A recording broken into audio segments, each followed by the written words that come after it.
잘 아시다시피 비건 대표는 국무부 부장관이 되었습니다. 대북 특별대표를 겸직하고 있지만 이렇게 되면 북한은 많은 국무부 일 중 그가 신경 쓸 하나의 일이 될 공산이 큽니다. 비건 대표를 보좌해 대북 업무를 보아온 알렉스 웡 국무부 대북특별부대표는 UN 특별 정무 차석대사에 지명됐습니다. 언론에 많이 노출되지는 않았지만 대북 관련 한미 워킹그룹 등 실무를 담당해오던 인물이라 할 수 있죠.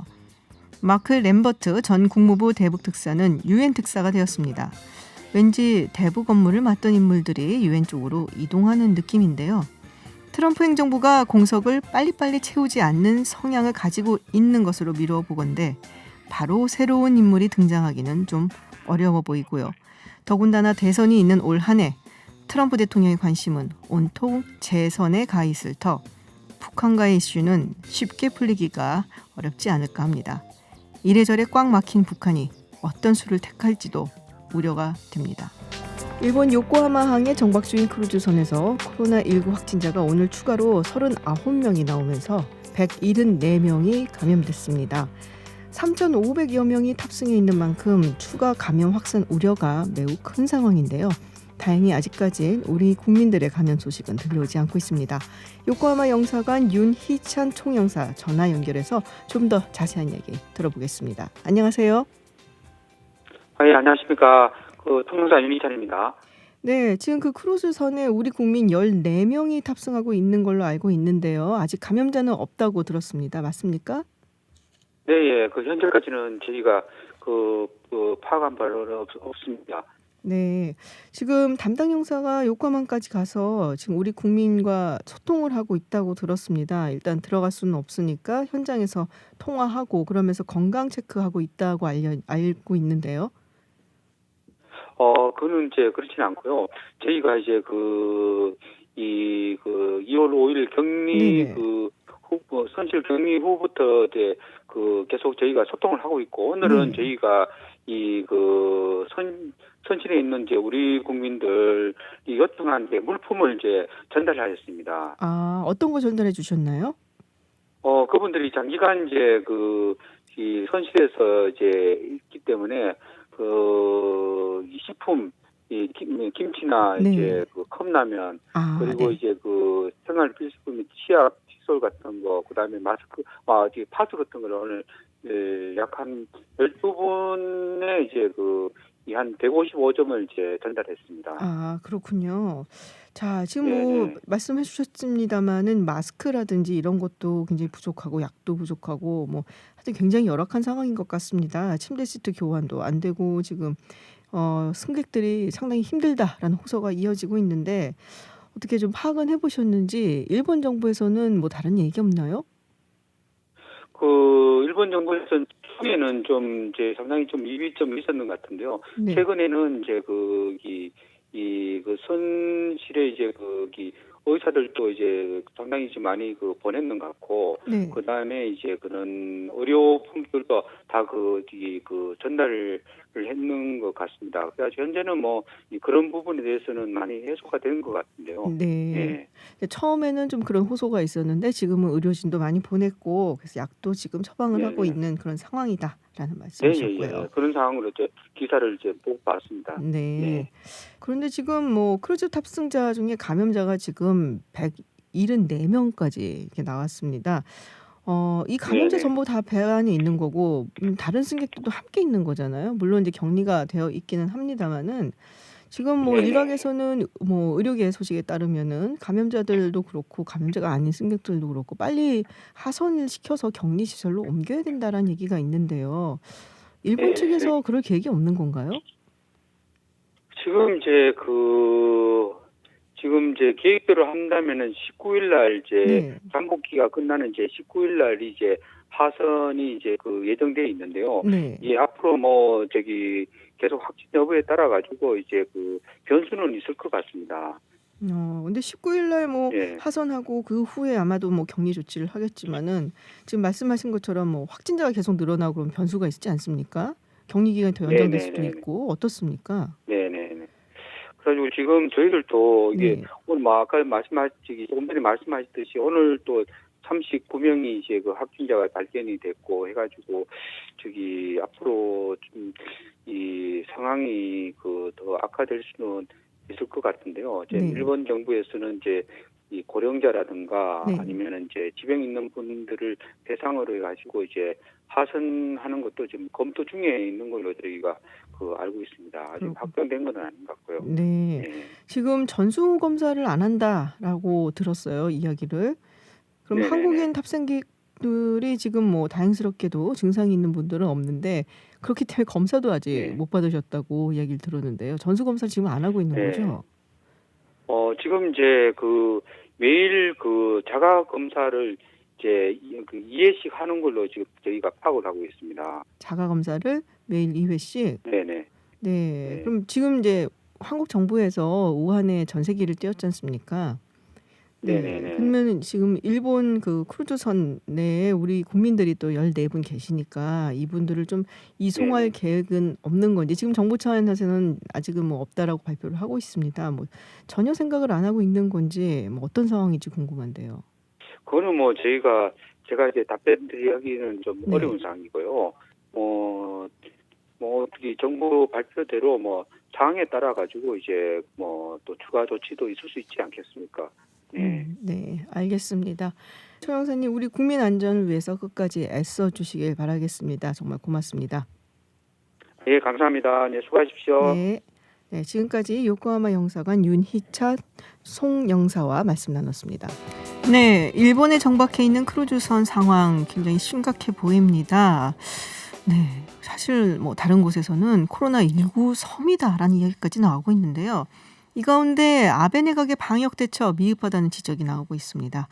일본 게이센 여학원대의 이영채 교수와 이와 관련해서 이야기를 좀 나눠보도록 하겠습니다. 안녕하세요, 교수님. 네, 안녕하세요. 네, 지금 뭐 일본도 감염자 수가 있는데 일본에서 발표하는 건 그렇게 많지는 않습니다. 지금 그게 크루즈선에서 지금 나온 확진자 수는 지금 포함을 시키지 않기 때문에 그런 것이죠. 네, 일본 국내에서는 약 28명 정도 나오고 있는데, 네. 크루즈선은 174명이라고 나오고 있죠. 네네. 근데 이제 일본 정부가 언론사에 공식적으로 이 방침을 보내서, 이것은 WHO에도 보고를 했는데, 크루즈선은 일본 국내에서 발생한 게 아니기 때문에 통계에 넣고 있지 않다, 넣지 말아달라고 언론 방침도 보냈다고 하네요. 거기서 나온 감염자들은 뭐 일본 땅에서 지금 뭐 확진된 게 아니기 때문에 그렇기 때문에 넣지 말라는 거겠죠. 아마도 그 논리상으로 그런데 봐서는. 실제 감염자들 중에 일본 국적자들이 훨씬 더 많기 그렇죠. 때문에 네네. 이건 명확하게 일본 오는 과정에서 크루즈에서 물론 발병자들하고 접촉이 있다 하더라도 일본 내에서 실제 확진 판정을 받고 있는 사람들이기 때문에 네. 뭐 대응이 애매하긴 하겠지만 일본 국적자들로 포함시키는 것이 정상이겠죠. 그렇죠. 네. 근데 참 희한한 게 사실 우리가 일본 하면 어떤 이미지가 있단 말이에요. 이런 일이 있었을 때 굉장히 발빠르게 대처를 잘하고 깔끔하게 일 처리를 한다라는 생각을 좀 했는데 지금 홍콩 크루즈 같은 경우에는 하루 만에 다 검사를 끝냈다는 얘기가 있었어요. 근데 일본 같은 경우는 뭐 자가 검진, 그러니까 뭐 체온 측정 이런 정도만 시키고 있고 전수 조사를 하지 않고 있다. 그래서 어떻게 보면 방치하고 있는 상황이거든요. 어떻게 된 건가요? 예, 그러니까 이게 이제 초기부터 조금 문제 인식을 좀 잘못한 측면들이 지금 부작용으로 나오고 있는데요. 네. 일본은 예를 들면 공항에서 중국을 다녀온 사람 또는 우한을 다녀온 사람들을 공항에서 일단 다 막아내겠다. 네네. 그리고 이 항구도 이 배가 오더라도 그것을 정박시키지 않겠다. 뭐 이런 방침으로 처음부터 센 것 같아요.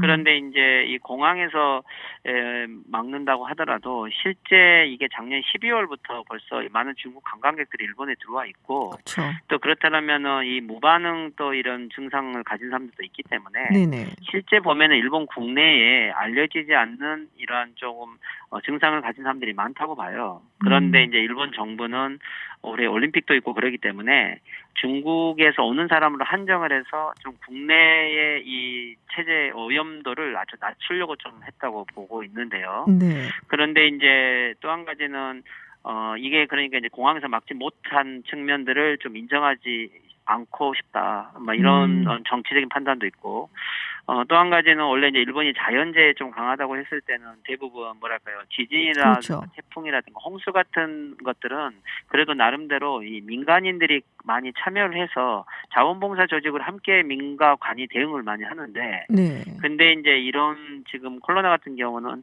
민간인들 그렇다면 많이 참여시켜야 됨에도 불구하고 원래는 이거 공항에서 막는 방법을 썼는데 이제 이것들을 민간인들을 배제하는 형태로 지금도 대응하고 있기 때문에 아마 국립기관에서만 검사를 하고 있는 것 같고 일반 민간 의료기관까지는 참여시키고 있지 않는 게 이게 지금 준비 부족의 문제점을 여실히 보여주고 있는 것 같습니다. 그렇군요. 이게 인제 뭐 지진이라든지 일본의 익숙한 자연재해에 대해서는 뭐 굉장히 잘 뭐 대응을 하는데 이런 경우에는 좀 잘 준비 부족인지 대응을 못하고 있는 것 같다라는 말씀이신 것 같은데요. 지금 크루즈선 탑승해 있는 일본 사람들이 참다 못해서 SNS에 성명까지 발표했다는 얘기가 있습니다. 네. 네, 이것은 글쎄요, 일본 내에서 이제 이 문제가 너무 커지니까 일본 그 후생상이라든지 또는 일본 정부도 이걸 정보 통제를 좀 하고 있는 것처럼 보이고요. 네. 그래서 이 배에 있는 사람들이 텔레비 인터뷰도 하고 그러는 것 중에 보면은 일체 이제 배 안에서 정보를 주고 있지 않다. 우리가 어떻게 되는지 또는 요구하는 고령자들이 많기 때문에 뭐랄까요, 이 고혈압 약이라든지 당뇨병 약 같은 것도 요구를 해도 일체 오고 있지 않고 이제 아마도 이제 크루즈 내에서의 정보는 예를 들면 외국인들이 보는 BBC 방송이라든가 네네. NHK 국제 방송만을 볼 수 있고 네. 일체 내부 정보를 주고 있지 않기 때문에 아이고. 정보하고 차단되어 있는 거죠. 그래서 일본어가 되는 일본인들이 자발적으로 이 자기들 모임을 만들어 가지고 네. 공식적으로 SNS에다가 성명을 좀 발표했네요. 보면은 일체 정보를 주고 있지 않고 약도 대응을 하고 있지 않고 오히려 코로나에 대해서는 대응을 하고 있지만 우리들의 인격적인 대응을 하고 있지 않다라는 것들이 좀 SNS를 통해서 지금 나오고는 있습니다. 아 그렇군요. 선진 정부라고 그래도 생각을 해 왔는데 이런 일까지 있으니까 참 일본인들이 일본 국민들도 굉장히 화가 나겠다라는 생각이 좀 듭니다. 도쿄 올림픽 연기 이야기도 있는데 어떤가요? 일본에서의 분위기는? 글쎄요, 아베 수상이나 내각 여러 관계자들은 뭐 도쿄올림픽에는 전혀 영향 없고 일본 국내에서의 지금 방역 시스템은 제대로 가동되고 있다. 네. 중국 온 사람들도 관리하고 있고 이렇게 이야기를 했는데 지금 이게 크루즈 사태가 매일 거의 기하급수적으로 이게 지금 확진자들이 늘어나고 있는 상황 이후에는 조금 일본 정부에서 공식 발표는 없는데 네. 이들을 지금 어떻게 보면은 전혀 하선을 시켜서 전체 격리해서 병원에서 치료하겠다는 방침을 세우지 않고 네. 지금 배에서만 계속 격리한 형태로 하고 있다는 거죠. 그쵸. 네. 즉 이것은 무엇보다 이 국내에 이 감염자들이 내려와서 병원에서 대응을 하게 되면 일본 국내 전체에 즉 공항에서 막는 이 방식을 이제는 전환해서 병원에서 일반 치료하는 방식으로 가야 된다는 것은 일본 국내 전체가 이 오염도가 높아진다는 거고 그렇다면 이게 이제 올림픽에까지 영향을 미쳐버린다는 거죠. 아. 그래서 아마 올림픽을 고려하고 있기 때문에 정책 판단을 계속 못하고 있는 것 같고 네. 이게 오히려 더 혼란을 좀 가중시키고 있는 것 같아요. 아 글쎄요. 듣고 있으니까 너무 마음이 먹먹한 게 그 크루즈에 있는 분들도 일본 국민이고 그리고 다른 나라 국민들도 있는데 '조금 무책임한 것이 아닌가.'라는 생각이 들어서 살짝 좀 화가 나기도 합니다. 그렇죠. 어떻게 네. 보면은 이게 이제 어떻게 보면은 물론 일본 수가 관방장관이나 내부에서는 이거 조사를 하게 되면 아직 간단한 이 검색 키트가 나오지 않아서 네. 다른 나라는 가져오고 한국은 가져왔는데 일본은 오히려 해외 것들을 잘 가져다 쓰지 않는 좀 보수성이 있어서 비용도 많이 들지 않느냐 이런 이야기도 나오는 것 같고 근데 이제 비용보다도 국제 인권적으로 봤을 때 네. 이들을 인권적으로 대응해야 됨에도 불구하고 외국인하고 섞여 있기 때문에 오히려 이것들을 배에서 오히려 격리시키는 방향으로 오히려 더 가는 것 같고요. 즉 그렇다면 일본 국민들 여론에서도 빨리 내려서 조사를 하자라는 여론보다 이미 오염이 확정됐다라고 하면 오히려 격리하고 있는데 침묵하면서 동의하고 있는 것 같아요. 즉 이것은 일본 국가가 아베 정권 이후에 이 인권적이고 좀 배제 정책을 많이 써온 이런 국민 어떤 여러 가지 풍조가 좀 이런 문제를 보는 시각도 좀 많이 결여돼 있다라고 보이고 하네요.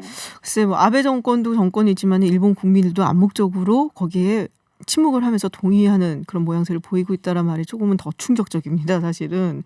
물론 네. SNS에서도 이런 건 있어요. 올림픽 같은 거 하지 않아도 되고 빨리 내려서 인권적으로 대접을 해라. 이게 네네. 오히려 일본 국가의 존재 방식이다 이렇게 쓰는 사람도 있지만 그런 부분은 그렇게 다수 의견은 아닌 것 같습니다. 아, 그렇군요. 참 안에 있는 분들이 굉장히 답답하겠다라는 생각이 좀 듭니다. 다른 얘기를 조금 해볼게요. 어제 일본 요미우리 신문이 문재인 대통령 관련 기사, 이게 시리즈라고 하더라고요. 네, 그거를 이제 일면에 냈는데 이제 문재인 대통령이 이제 강제징용 관련해서 이 피해자 중심주의를 고수하기 때문에 이 배상 판결 문제 또 한일 관계가 풀리지 않는 거다라는 좀 비판적인 그런 기사를 냈다라는 얘기가 있습니다. 네. 예, 강제징용 문제는 작년부터 계속 일본이 한국 간의 즉 한일 간의 문제를 악화시키는 원인이라고 계속 지적을 했고요. 아마 이제 한국에서 지금 문희상 법안이 아직 그대로 통과되고 있지를 못하고 있고, 그렇죠. 또 한국에서 지금 선거가 다가오고 있는 입장에 어떻게 보면은 일본 보수 진영에서 이런 징용 문제를 거론하면서 다시 문재인 정권에 대한 좀 비판과 또는 어떻게 보면은 한국 보수 진영에 대한 좀 어필도 하고 있는 것 같아요. 지금 현재 어떻게 보면은 강제징용 문제에 대한 해답을 주고 있지 않기 때문에 이 경제 관련된 지금 회의도 좀 정지되고 있는 상태인데 조금 일본 내에서는 오히려 보수적인 여론들도 좀 고개를 들고 있는 것 같습니다. 아, 근데 약간 하필 왜 이 타이밍일까 생각을 했거든요. 일본이 정기국회가 시작하고 있는 중인데, 네. 원래는 이게 지금 코로나 문제하고 함께, 조금 아베 정권에서는, 정기국회 1월 20일 시작하자마자 일본의 모든 관심은 실제 이 복권 모임에 대한 비리 또는 네. 카지노 문제에 대한 비리, 그리고 아베 정권 내각에서 사임하고 있었던 장관들의 문제, 이것에 대한 답변을 많은 사람들이 바랬는데, 네네. 이 코로나 문제로 좀 아베 정권은 물타기를 한 것 같고, 또 이제 보수 정권에서는 한일 간에 이 강제징용 문제 같은 거를 거론하고, 또 이제 다케시마 전시관 네네. 문제들을 거론하면서 실제 아베 정권의 이 가장 약한 지금 정치 부패 문제를 좀 물타기로 벗어나려고 하는 하나의 의도입니다. 아, 그렇군요. 그러니까 국내 정치적으로 약간 문제가 있는 이슈들이 있으니까 지금 이 신종 코로나 바이러스 문제하고 강제징용으로 조금 물타기를 하려는 것이 아니냐. 그러고 보니까 2월 27일이 맞나요? 그 일본에서 이제 우리의 독도를 다케시마라고 부르면서 그렇죠. 다케시마 나이라고 하는 그것도 다가오네요. 예, 지금 일본의 이 다케시마를 지정한 날인데, 네. 근데 모르겠어요. 이번 지금 코로나 사태도 있고 또는 이제 한일 관계 좀 개선을 그래도 나름대로 하지 않으면 지금 이 관광 문제라든가 올림픽 문제가 걸려 있어서 그렇죠. 조금 아베 수상이 신년사에서도 기본 가치를 공유하고 있더라고. 네, 2년 맞아요. 만에 처음으로 언급한 것을 봤을 때 한일 관계를 좀 배려하지 않을까라는 생각도 있었는데 지금 코로나 사태 문제로 잘못하면 이게 정권의 무능력 문제로 가고 좀 정권에 대한 비판 여론이 많기 때문에 모르겠습니다. 오히려 이 다케시마 영토 문제에 대해서 생각보다는 조금 오히려 일본이 정치적으로 또 이슈화 시키려고 할 수 있는 우려도 있는 것 같습니다. 아, 그렇군요. 알겠습니다. 일본 생생한 이야기 전달해 주셨습니다. 네, 이영재 교수님 고맙습니다. 네, 수고하십시오. 네, 지금까지 일본 게이센 여학원대 이영채 교수와 말씀 나눠봤습니다. 신종 코로나 바이러스를 사람에게 전파시키는 중간 숙주로 중국 연구팀이 천산갑을 지목을 하면서 중국의 야생동물 식문화를 비난하는 여론이 세계 각지에서 높아지고 있습니다.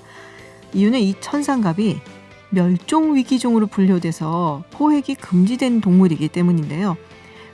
멸종위기 동물은 무엇이고 국제법에 의해서 어떻게 규제가 되고 있는지 이기범 아산정책연구원 국제법센터장과 이야기 나눠보겠습니다. 어서 오세요. 예, 안녕하세요. 저는 사실 처음 알았어요. 이런 동물도 있구나. 천상갑. 저도 처음 알았습니다. 아, 그래요? 지난주에 그 각종 네. 포털에서요. 네네. 실시간 검색어가 좀 상위권에 있더라고요. 네. 그래서 이게 뭔가라고 이제 봤더니 이런 동물이었습니다. 그러니까요. 생긴 게 약간 아마딜로라고 하나? 그랑 또 조금 비슷한 것 같고. 예, 그렇죠. 네. 근데 이게 멸종위기종이라고 하는데요. 예, 그렇습니다. 네. 멸종위기종이면 얼마나 남아 있는 거예요? 이 전 세계에? 그러니까 이제 거의 없다 보시면 됩니다. 코알로도 멸종위기종. 예, 그렇죠. 네. 그러니까 멸종위기종이라는 게 얼마 남아 있다라기보다는요. 네. 중국 같은 그러니까 그 천산갑이 네. 8가지 종류가 있대요. 오. 그 중에 이제 중국에 있는 것은 중화천산갑이라고 그러는데 네네. 그건 거의 없다고 이제 보면 된다고 합니다. 근데 거의 있지도 않은데 그러면 그거를 굳이 잡아갖고 먹겠단 말이에요? 그러면 어느 나라에서 가져오겠죠. 어디서 갖고 오나요? 예, 아프리카에도 있고요. 아, 아프리카에도? 예, 그리고 이제 동남아시아에도 있는데 네네. 그것을 갖다가 아마도 불법적으로 거래하고 있지 않나 이렇게 보는 것이지요. 중국 내에서 잡은 것뿐 아니라 외국에서 이제 가지고 온다. 그 천산갑이 저도 이제 공부를 해보니까 네네. 2000년대 이후에 가장 죄송합니다. 우리 국제법 박사한테 예, 천상갑 공부를 해오게 시켰어요. 예, 가장 비극적인 동물이더라고요. 왜요? 예, 매년 100만 마리 정도가 이렇게 소비가 됐다는 거죠. 소비하면 안 되는 건데, 근데 중국 내에서만 1년에 한 30만 마리 정도가 이렇게 소비가 되고 있는데 그런. 대부분이 아니면 전부 다 불법이라고 봐야 되겠죠. 아, 그렇군요. 그러니까는 멸종 위기 종이다. 그럼 일단 이제 잡아서 그러면 안 되는 거잖아요. 이 기본적으로요. 네. 이 거래 자체가 안 되는 겁니다. 거래 자체가 안 된다. 예. 그러니까 거래 자체가 되기는 되는데 강한 규제가 있는 것이 있고요.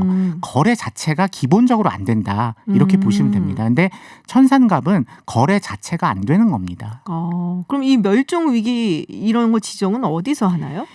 이 아주 유명한 협약이 네네. 있습니다. 네. 이 너무 길어요. 이름이 멸종 위기에 처한 야생 동식물의 국제 거래에 관한 협약. 아, 진짜 길다. 예, 그래서 네. 이것을 갖다 그냥 사이테스라고 그렇게 사이테스. 예, 그렇게 네. 부릅니다. 그 사이테스가요. 무려 183개국이 가입이 돼 있어요. 오, 굉장히 많네요. 예, 뭐 유엔 회원국 총 숫자 아세요? 194개국인가? 193개국이죠. 3개국, 예, 그러니까 사실상 거의 전 세계 국가들이 다 네. 가입을 했고요. 네네. 이건 이념의 문제가 아니잖아요. 그렇죠. 예, 그래서 뭐 많은 국가들이 이 조약을 갖다 잘 지키고 있습니다. 근데 지금 안 지킨 거 아니에요, 지금? 그렇죠. 이 지금 멸종 위기종이라고 이렇게 네. 보통 부르는 그 목록이 있어요. 네네. 근데 그 목록은 이 사이테스에 이제 그 가입한 또는 이제 당사국들이라고 부르죠. 네. 이 국가들이요.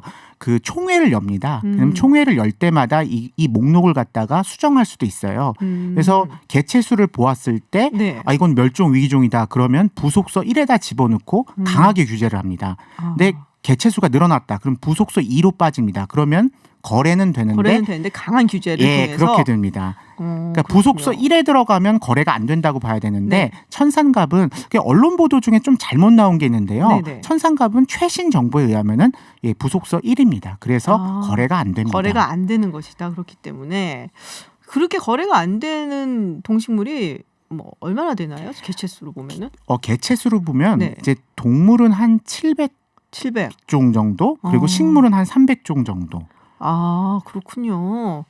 근데 이거를 왜 잡아서 그것도 먹고 거래를 하고 그런지 정말 이해가 할 수가 없는데, 근데 지금 말씀하셨던 것처럼 전 세계적으로 100만, 그리고 중국에서만 30만. 예, 그렇죠.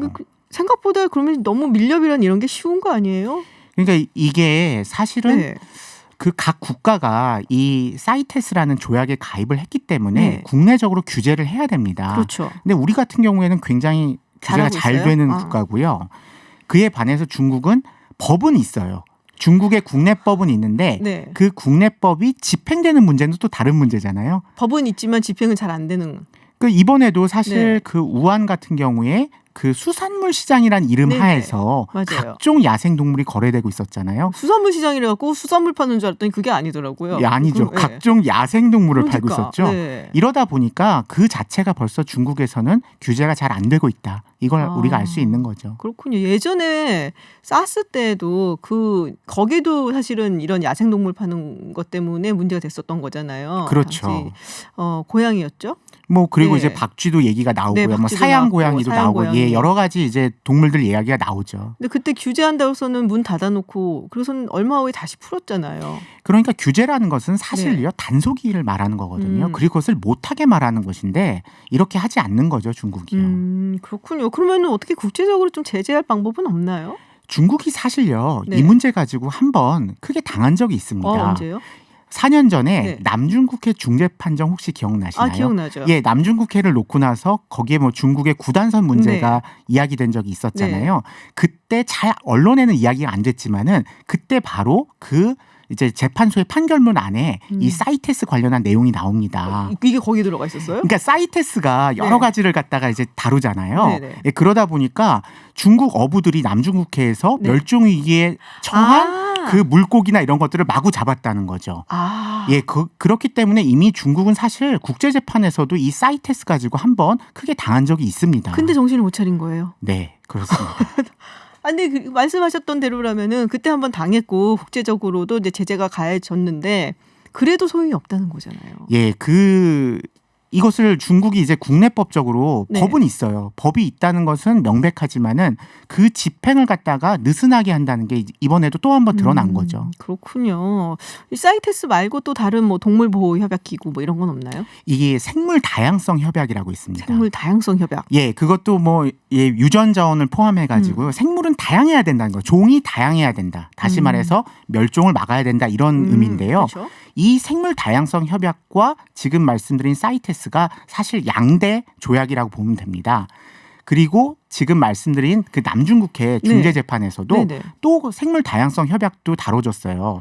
왜냐하면은 중국이 그 네. 산호초를 갖다가 다이나마이트를 갖다가 동원해서 이제 막 폭발을 했어요. 맞아요. 네, 그래서 맞아요. 그것을 갖다 가지고 이제 갔거든요. 맞아요. 이런 것 때문에 사실 중국이 환경 관련 조약에 대해서 이렇게 위반한 사례가 좀 있습니다. 아니 이제 그렇게 환경을 파괴를 하면서 그리고 생태계도 사실상 파괴를 하는 거잖아요. 이렇게 그렇죠. 멸종 위기에 있는 동물들을 막 마구잡이로 포획하고 밀렵하면은 근데 무슨 뭐 중국은 또 뭐 기억나시죠? 기후 협약 때 자기네들이 그거를 뭐 쥐고 가겠다 뭐 이렇게 얘기를 하고 이건 완전 어불성설인데요. 그러니까 지금 사실 환경이라는 게 기후 변화만 있는 게 아니잖아요. 그렇죠. 이렇게 종의 다양성도 있고요. 지금 멸종 위기에 처한 동물들, 네. 식물들도 보호해야 되고요. 그러니까 사실 환경에는 굉장히 많은 분야가 있습니다. 그 중에서 기후 변화 협약은 사실 많이 알려진 거죠. 네. 그것만 끌고 나간다고 되는 게 아니거든요. 음. 그리고 이 가장 중요한 것은 이런 조약에 가입하고 거기서 큰 소리를 내는 것이 아니라 국내적으로 집행을 잘하는 거거든요. 단속이요. 근데 그렇군요. 그게 안 된다는 거죠. 근데 요번에 굉장히 사건이 컸잖아요. 제가 어떤 이제 뉴스를 보니까 외국의 싱크탱크에서 나온 뉴스였는데 상당히 높은 지위에 있는 사람이 천안문 때보다 훨씬 더 그러니까 심각한 상황이다. 라는 얘기가 나왔어요. 그렇게 볼 수 있겠죠. 근데 우리 이기범 박사님 보시기에는 그러면은 이번 사건이 일단 마무리가 좀 되면 중국이 그래도 정신 차리고 뭐 집행을 잘 할 것 같으신지. 일단 시작은 하겠죠. 근데 이것이 몇 년 지났을 때 다시 돌아갈 가능성이 있다라는 거죠. 그러니까 이것은 사실 그 국가 내에서요. 우리 같으면 환경부에서 하고 있습니다. 네네. 예, 그러니까 국가 내에서 정부 부처에서도 단속을 잘 해야 되고요. 사실 그 국가의 국민들의 인식이 바뀌어야 됩니다. 그러니까 이것을 갖다가 이런 것은 거래하면 안 된다. 이런 것은 먹으면 안 된다. 이런 게 이제 있어야 되는데 사실 먹는 얘기가 나왔으니까 네. 이게 중국만 비난받는 게 아니고 우리 옆 나라인 일본도 이 먹는 문제로 많이 비난을 그건 받고 뭔지 있습니다. 알겠어요. 고래. 예, 고래죠. 네. 이 고래 가지고 많은 비난을 받고 있는데 네네. 대표적으로 1년 조금 넘었는데 네. 우리 이제 그 뉴스 보시면 스가 관방장관은 네. 뭐 얼굴만 보면 아시죠? 알죠. 네. 예, 스가 관방장관이 2018년 이제 크리스마스 지나고요. 딱 이제 선언을 했습니다. 우리는 국제 포경 규제 협약을 갖다가 나가겠다. 이 말은 뭐냐면은 이제 고래를 갖다가 상업적으로 이제 거래를 하겠다. 쉽게 말해서 그냥 먹겠다. 이렇게 이제 선언을 한 거죠. 그리고 실제 그 조약에서 빠져나갔습니다. 그러니까 일본에 대한 비난도 상당하죠. 근데 이게 우리한테는 큰 영향이 있어요. 왜요? 왜냐하면 일본에서 이제 원하는 것이 사실 밍크고래예요. 그렇죠. 예, 밍크고래인데 그럼 이제 그 조약에서 나갔기 때문에 네. 우리 동해가 위험하다는 거죠. 동해가 위험하다. 동해에 있는 이제 고래들을 갖다가 일본 입장에서는 우리는 그 조약을 나갔다. 그러니까 우리가 잡는데 누가 규제하랴. 이런 식으로 나온다는 거죠. 오. 근데 이게 왜 문제가 됐냐면요. 일본도 처음에는 그 조약 안에서 해보려고 했어요. 그러면은 과학조사 목적의 포경을 하면 됩니다.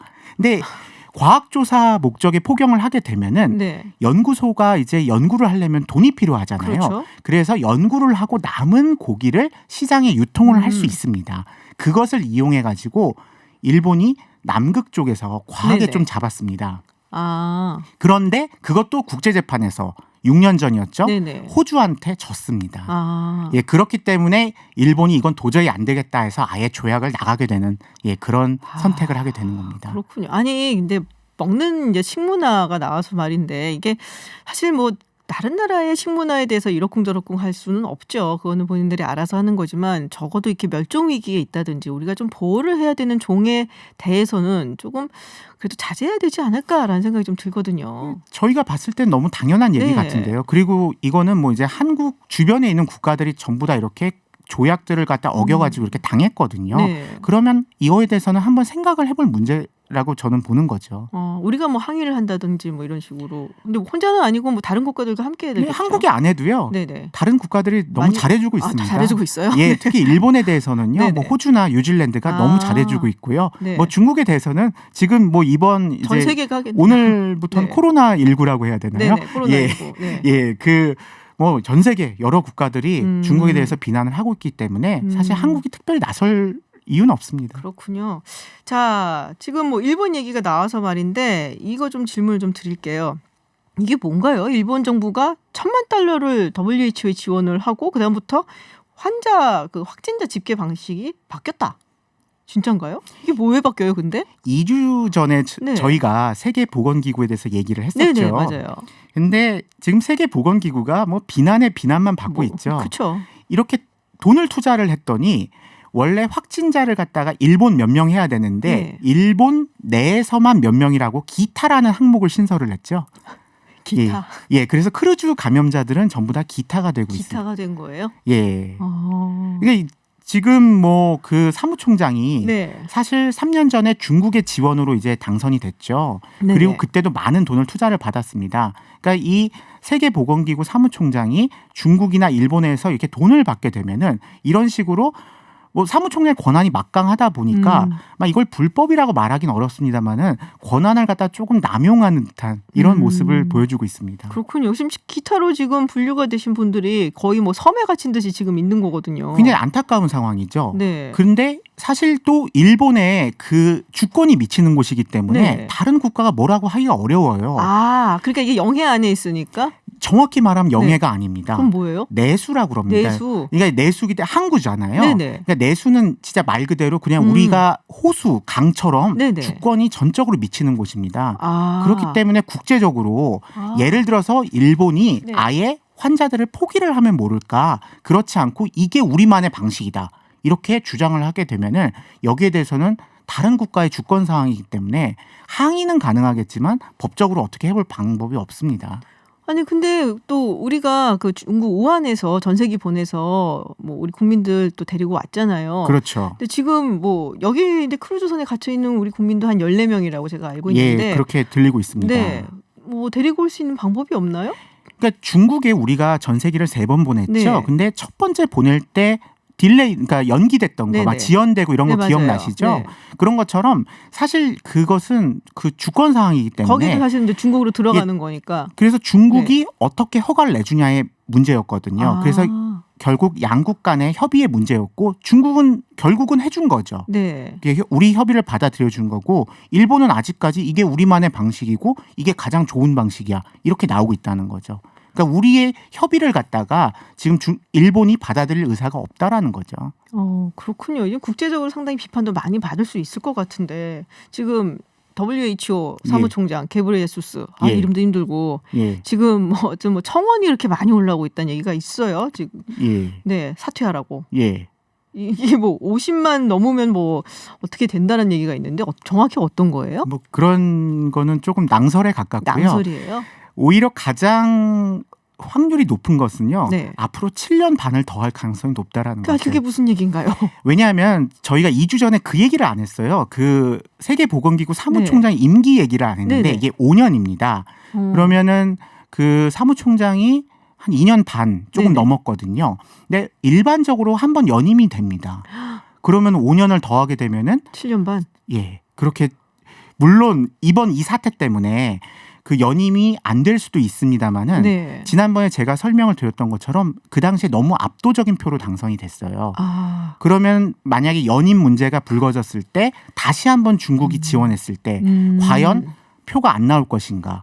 오히려 7년 반을 할 가능성이 더 높지 그렇군요. 않을까? 이런 우려가 들고 있습니다. 그러니까 이 사람 입장에서는 이번에 그러니까 일방적으로 중국 편을 들어주면서 사실 지금 하는 대로 가면은 한 번 더 할 수 있다는 생각을 할 수가 있군요. 그럴 수밖에 없습니다. 네. 예, 5년을 더 보장받는가. 네. 이 문제가 이제 걸려 있기 때문에 오히려 가장 투자를 많이 한 국가의 눈치를 보는 거 아닌가. 네. 예, 그리고 많은 사람들이 이런 청원도 하고 우려를 하지만 네. 7년 반을 더 하는 거 아닌가. 이런 예상이 오히려 합리적이라고 보여진다는 것이죠. 그렇군요. 아, 참 생각만큼 마음만큼 이렇게 일이 잘 풀리면 좋겠습니다만은 그렇지가 않아서 답답하네요. 지금 가장 걱정스러운 거는 지금 크루즈선에 갇혀 있는.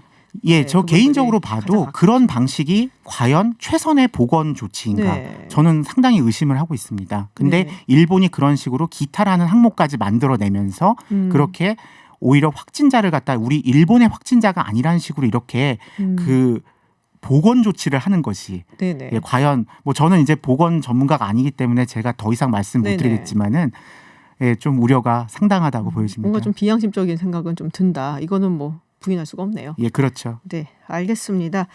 네, 천상갑 이야기부터 시작을 해서 크루즈선 이야기, 또 게브리예수스 사무총장, WHO 사무총장 이야기까지 나눠봤습니다. 지금까지 이기범 아산정책연구원 국제법센터장이었습니다. 오늘 고맙습니다. 예, 감사합니다. 네, IT 업계 핫 소식 전해주실 한국인사이트 연구소 김덕진 부소장 나와 계십니다. 안녕하세요. 네, 안녕하세요. 네. 우리가 사실은 이 네.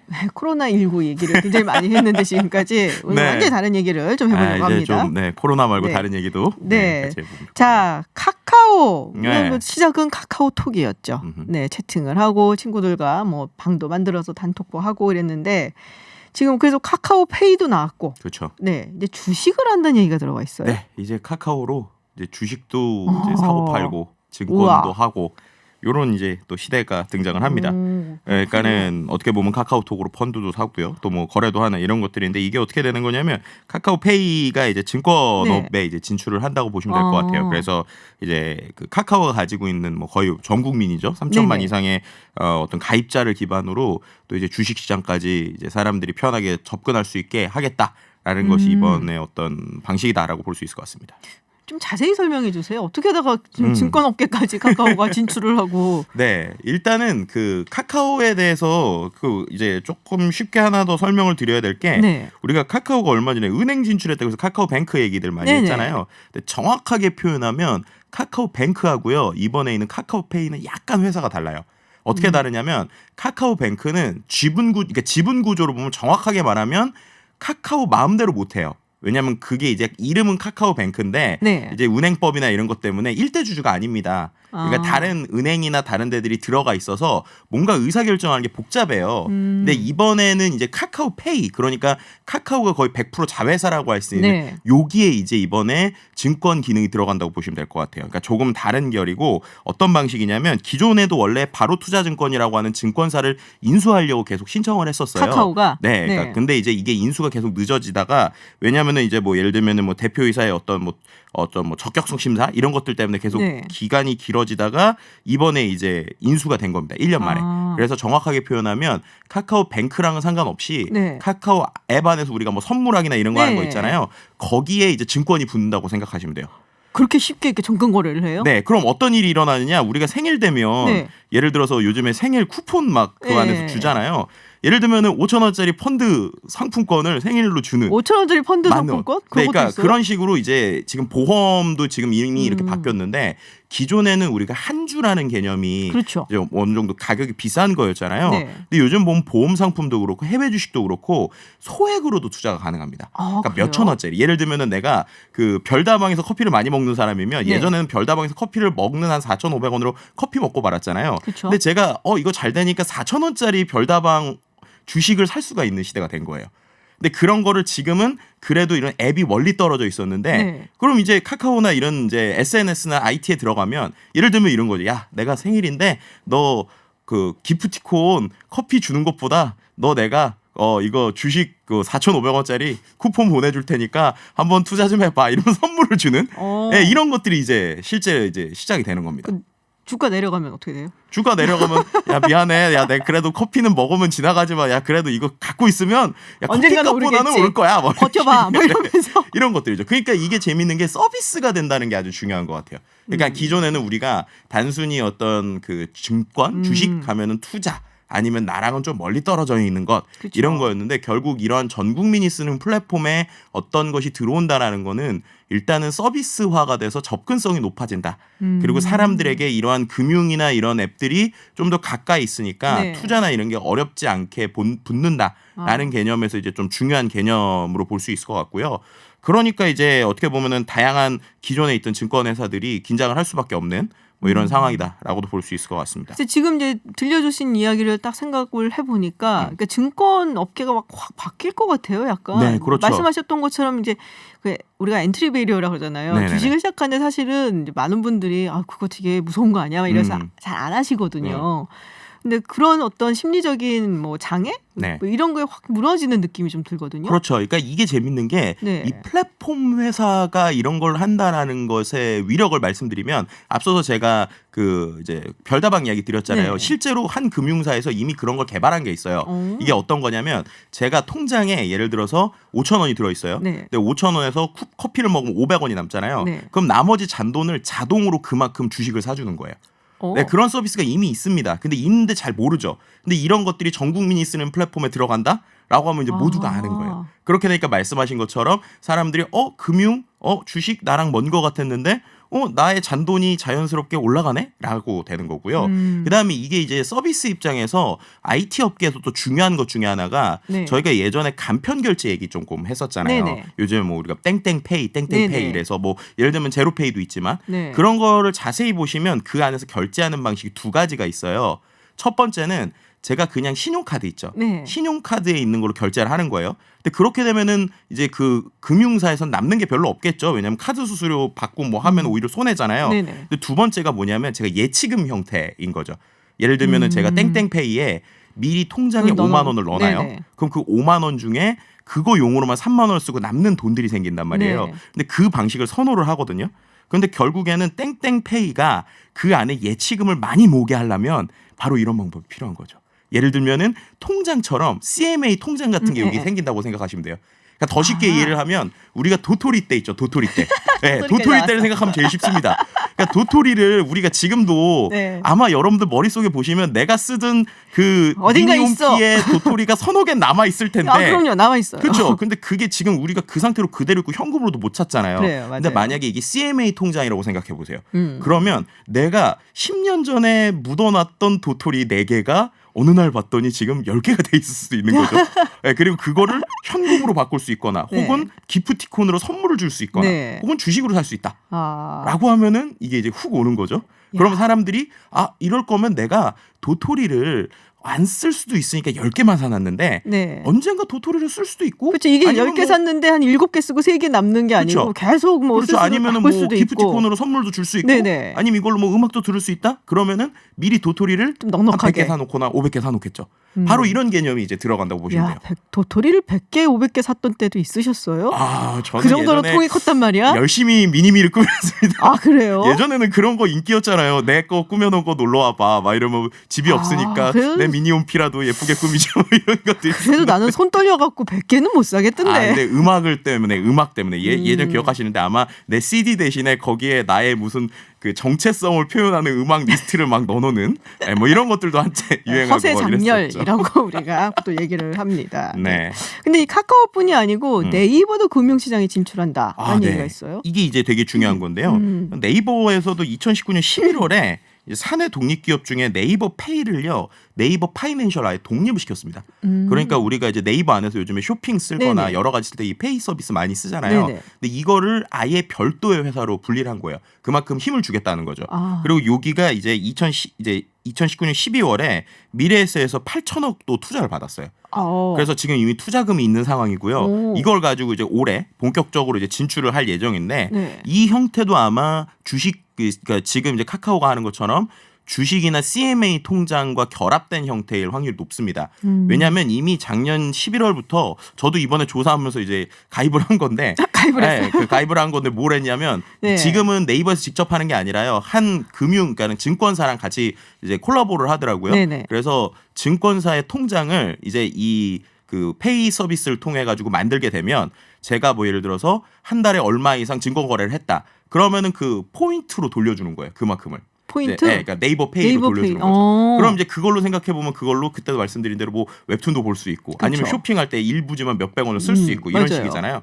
그러니까 사람들은 마찬가지로 아 내가 은행에 넣어봤자 요즘에 1%도 이자 안 되는데 CMA 넣는 게 그러면 꺼내는 게 불편했는데 네. 지금은 CMA 통장처럼 그 안에 넣어놓으면 내가 필요할 때는 인터넷에서 뭐 컨텐츠도 보고 물건도 사고 그러면서 거래도 하니까 이제 사람들이 자연스럽게 이렇게 오게 되고 말씀드린 것처럼 다른 데 있는 돈이 일로 오게 되죠. 그럼 결국 이것이 카카오도 그렇고 네이버도 그렇고 향후에는 기존에 있던 증권사의 CMA 통장을 대체할 수가 있게 되는 거죠. 이렇게 되면. 굉장히 증권사가 긴장하겠는데요. 그렇죠. 이렇게 되면은 뭐 증권사뿐만 아니라 금융권에서도 네. 비슷하게 이제 움직임이 있겠죠. 왜냐하면 은행은 기본적으로 은행을 이제 설립하기 위한 여러 가지 단계가 있지만 네. 이제 CMA나 증권사 같은 경우는 그래도 이제 그 설립이 조금 낮다 보니까 이런 거를 활용해 가지고 이제 소위 말하는 일종의 움직임들이 있고 결국 그걸 통해서 이제 사용자들이 쓰지 않는 일종의 잔액 이런 걸 이제 은행도 마찬가지예요. 은행도 결국에는 사용자들이 저축해 놓은 돈이라는 개념이라고 네네. 치면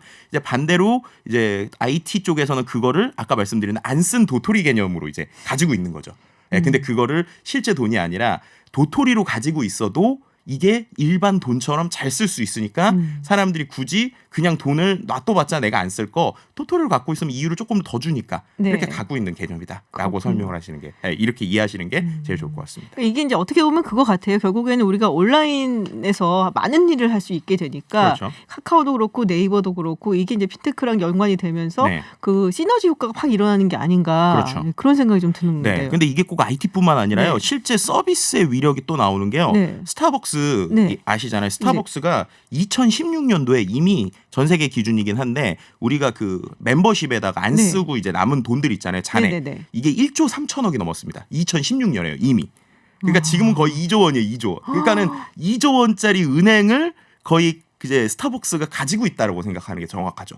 그러니까 올해에 우리나라 그 은행들 대부분 신년사에 스타벅스가 나왔어요. 그래서 왜요? 이제 우리 경쟁사가 될 것이다. 은행들이.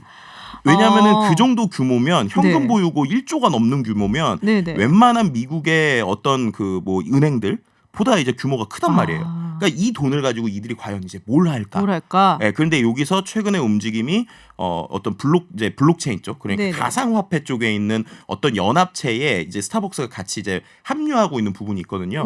그러면 이게 이제 두 가지인데 하나는 어떤 향후에 뭐 비트코인이나 이런 걸로 커피를 살 수도 있지만 네. 반대로 전 세계에 있는 다양하게 섞여 있는 그 화폐들을 하나로 통합할 수 있는 이런 아이디어까지 나올 우와. 수 있겠죠. 네. 이야 그런 것까지 나올 수 있다. 그렇죠. 이렇게 되면은 아까도 비슷한 거죠. 제가 커피 먹고 남은 잔돈이 자연스럽게 투자가 돼서 올라가는. 근데 이 개념이 이미 중국에서는 있어요. 중국에서는 이미 그 우리가 알고 있는 알리페이나 이런 네네. 데서 그런 식으로 이미 활용을 합니다. 제가 남은 잔돈을 어떤 단기적인 투자나 단기적인 어떤 증권이나 이런 데 넣는 거죠. 그러니까 더 이상 금융이 어떤 경계가 없어지고 있다라는 네. 사실이 아마 올해는 더 정확하게 나오지 않을까라고 예측해 볼 수 있을 것 같습니다. 그렇군요. 하긴 저도 그 스타벅스 거기다 네. 충전해 놓고 쓰는데 그렇죠. 절대 안 없어져요. 딱 떨어지질 않으니까. 그렇죠. 그게 몇백 원, 몇천 원 꼭 남잖아요. 그러니까요. 그렇다고 그거 탁 쓰시는 게 아니라 자동 충전되거나 또 충전해서 쓰잖아요. 뭐 그냥 한 네. 500원 나오면 또 충전시키고 이런 식이 되니까. 그게 이미 2016년에 1조가 넘었습니다. 걸려들었어 그냥 마수에 그런. 그러니까 비슷한 걸로 카카오 네. 네이버가 똑같이 꿈꾸고 있다라고 아. 생각하시는 게 제일 좋을 것 같습니다. 그렇군요. 네. 자, 점점 복잡해지는 것 같아요. IT와 금융시장이 점점 밀접하게 서로가 이제 연관을 가지면서 함께 시너지 효과를 내면서 흘러가는 것 같습니다. 정보를 빨리빨리 업데이트해갖고 따라가지 않으면 못 따라갈 것 같아요. 그냥 아무 생각 없이 커피 마시다가 혹시나 내가 조금이라도 이자 받았다 그러면 행복해 하시는 게 더 좋을 수도 있습니다. 아, 보면서. 네. 네, 알겠습니다. 네, 한국인사이트 연구소 김덕진 부소장과 함께 카카오 증권업계로 진출하다라는 이야기와 함께 나눠봤습니다. 오늘 고맙습니다. 네, 감사합니다. 네, 오늘 좀 포근했는데 하루 종일 흐린 날씨에 비도 좀 내렸습니다. 지금도 비 내리는 퇴근길인데요. 밤새 비가 조금 더 내리다가 새벽쯤 그칠 예정이라고 합니다. 이렇게 비가 내리면서 대기 중에 수증기가 많고 또 밤사이 기온 떨어지고 하면 안개가 짙게 끼는데 빗길, 안갯길 운전 조심하시기 바랍니다.